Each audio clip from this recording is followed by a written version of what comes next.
Hello दोस्तों, आज हमारा टॉपिक है ग्रेसम का नियम, ग्रेसम्स लॉ। तो आइए हम जानते हैं ग्रेसम का नियम क्या होता है। इस नियम को ग्रेसम का नियम क्यों कहते हैं। सबसे पहले इस नियम को हमारे सामने लाने का कार्य सर टॉमस ग्रेसम ने किया था, तो इसी कारण हम इसे ग्रेसम के नियम से जानते हैं। तो आइए हम जानते हैं सर टॉमस ग्रेसम के बारे में। सर टॉमस ग्रेसम इंग्लैंड की महारानी एलिजाबेथ प्रथम के इकोनॉमिक एडवाइजर थे।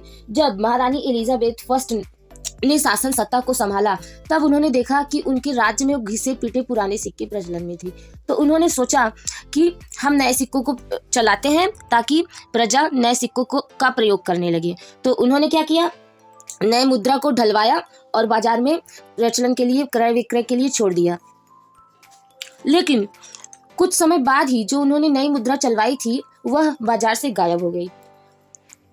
तब उन्होंने सोचा कि ऐसा क्यों हो रहा है। यह जानने के लिए उन्होंने अपने economic adviser sir Thomas Gresham को बुलवाया और उनसे पूछने के लिए कहा और उनसे जांच पड़ताल करने के लिए भी कहा कि आखिर ऐसा क्यों हो रहा है। तो गहन चर्चा परिचर्चा जांच के बाद सर टॉमस ग्रेसम एक निष्कर्ष पर पहुंचे और उन्होंने अपना एक नियम दिया। यह नियम इस प्रकार है, बुरी मुद्रा अच्छी मुद्रा के चलन को बाजार से बाहर कर देती है। इसका क्या मतलब है आगे हम ये समझेंगे, लेकिन हम इससे पहले यह समझ लें कि बैड मनी क्या होती है, गुड मनी क्या होती है।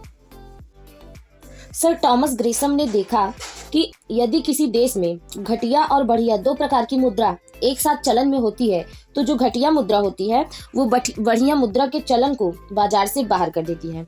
तो इसी पर उनका यह नियम आधारित है। तो हम देखते हैं कि अच्छी और बुरी मुद्रा क्या होती है। देखिए, जो बुरी मुद्रा होती है वो घटिया, निकृष्ट होती है। इसका मूल्य जो है कम होता है। इसमें पुराने, घिसे पिटे व कम वजन की मुद्रा तथा सिक्के आ जाते हैं। अब जो अच्छी मुद्रा होती है उसमें जो है पूरे वजन वाले धात्विक सिक्के होते हैं। इसका मतलब यह है कि एक ऐसी मुद्रा होगी जिसमें जो धातु की मात्रा होगी वह शुद्ध होगी और उसका घिसावट से कुछ मूल्य कम नहीं होगा। ठीक है, तो इसको हम एक उदाहरण से समझेंगे। जैसे अब गुड मनी और बैड मनी में अंतर कैसे जानेंगे, तो इस प्रकार जान सकते हैं। जैसे 50 ग्राम का हम एक सिक्का ले रहे हैं, ठीक है। उसको बुरी मुद्रा हम कब कहेंगे, जब हम उसका बहुत ज्यादा प्रयोग कर लेंगे। उसको घिसने पिटने के बाद उस जो 50 ग्राम का सिक्का रहेगा उसका जो है मूल्य 20 ग्राम हो जाएगा, वजन उसका। और जो ऐसे ही एक अच्छा सिक्का होगा उसको गुड मनी कब कहेंगे,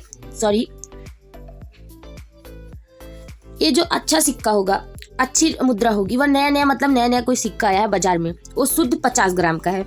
इसका मतलब क्या होगा कि जो गुड मनी होगी उसका जो अंकित मूल्य 10 रुपए है और वास्तविक मूल्य 10 रुपए है।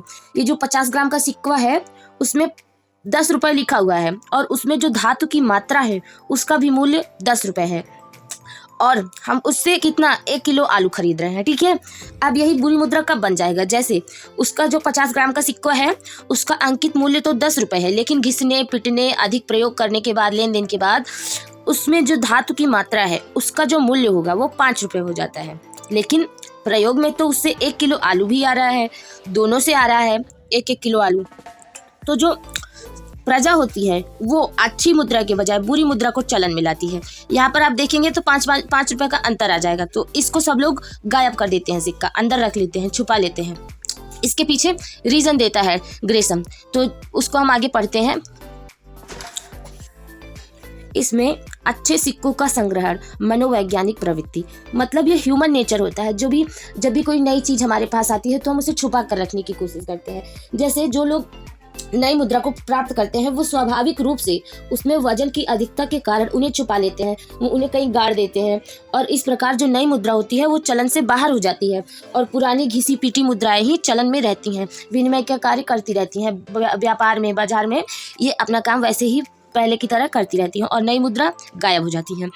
पिघलाकर लाभ कमाना, जब धातु के मूल्य में वृद्धि हो जाती है तो कुछ लोग जो होते हैं वो सिक्के को गलाकर धातु के रूप में उसको बेच देते हैं और अच्छा खासा लाभ कमाते हैं। लोग नए और पुराने वजन के सिक्कों को ही गलाते हैं, क्योंकि ऐसा करने से क्या होगा, उन्हें लाभ ही तो मिलेगा।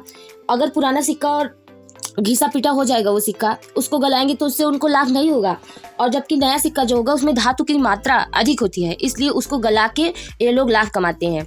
ठीक है, निर्यात कर देना, इसको आप जैसे विदेशी भुगतान में इसका आप देख सकते हैं।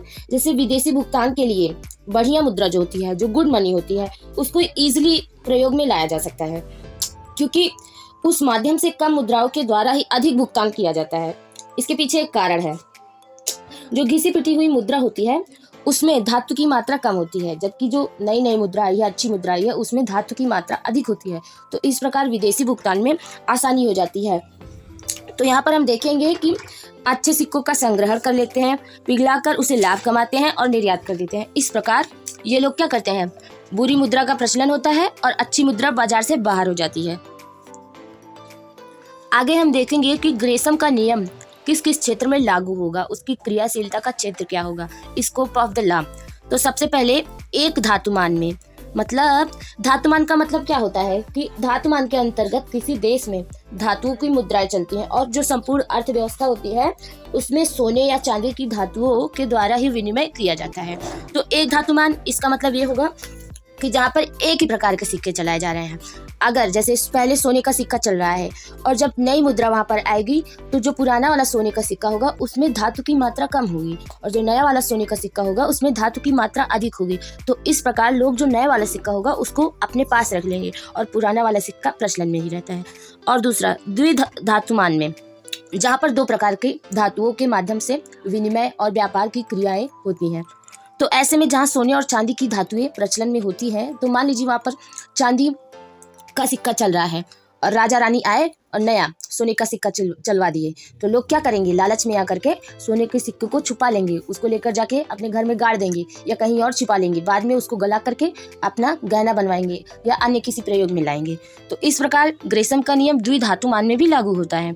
पत्र मुद्रामान में देखिए, पत्र मुद्रामान में कागज के नोट ना तो संग्रह की दृष्टि से महत्वपूर्ण होते हैं और ना ही इन्हें गलाया जा सकता है। तो ऐसे में जो है यहाँ पर तो ग्रेसम का नियम नहीं लागू होता है, लेकिन सामान्यतः अगर हम देखें तो जब पुराने नोटों को बंद किया जाता है और नए नोटों को बाजार में लाया जाता है, तो हम सामान्यतः देखते हैं कि लोग क्या करते हैं, नए नए नोट पहले अपने पास रख लेंगे, लेकिन जब बाद में सब मिलजुल जाता है बराबर तो सब यूज होने लगता है। तो इसलिए पत्र मुद्रामान में भी ग्रेसम का नियम उतना अच्छे से लागू नहीं होता है। तो आगे हम देखते हैं पत्र मुद्रा तथा धातु मुद्रा साथ होने पर, यहाँ पर तो यह नियम पक्का ही पक्का लागू होगा। देखिए, जब किसी देश में धातु मुद्रा और पत्र मुद्रा साथ साथ चलन में होती है तो प्रायः जब धातु के मूल्य में वृद्धि होती है तो लोग धातु मुद्रा का संग्रह करने लगते हैं या फिर उसे गलाना शुरू कर देते हैं। इस प्रकार धातु मुद्रा के चलन से गायब होने की प्रवृत्ति बढ़ जाती है। यदि धातु के मूल्य में परिवर्तन ना भी हो तो भी धातु मुद्रा पत्र मुद्रा की तुलना में अच्छी मुद्रा मानी जाती है, क्योंकि उसका कुछ न कुछ तो वास्तविक मूल्य तो होता ही है, जबकि पत्र मुद्रा का कोई वास्तविक मूल्य नहीं होता है। जब तक सरकार चाहेगी उसे लागू की रहेगी और सरकार का काम खत्म होते ही उसका मतलब उसको बंद कर देगी। तो आपको हमारा वीडियो कैसा लगा हमें कमेंट बॉक्स में जरूर बताइएगा। Thanks for watching this video. तब तक के लिए स्वस्थ रहिए, सुरक्षित रहिए, मस्त रहिए, पढ़ाई करते रहिए। मिलते हैं आप लोगों से नए टॉपिक के साथ नेक्स्ट वीडियो में। बहुत बहुत धन्यवाद।